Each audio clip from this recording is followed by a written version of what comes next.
Idol, gaano katagal ang fasting mo? Yung pinakamatagal mo na fasting. Pinakamatagal ko is 5 days fast. Sobrang rip ko nun, 4% body fat, sobrang gang ng pakiramdam.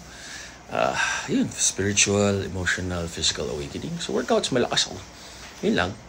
I gradually started from 16 hours, 24 hours, 36 hours, 44 hours, 48 hours, until umabot ng 5 days.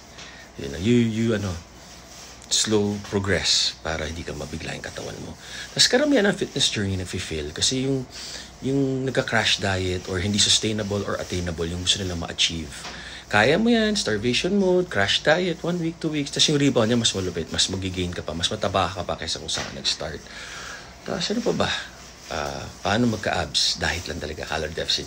Pinakamabilis mo yan, calorie deficit. Pinakamurang diet, yung pinakamurang protein na mabibili mo tsaka carbs. Tapos calorie deficit. Tama kayo, mali ako. I'm not your doctor, do what works for you.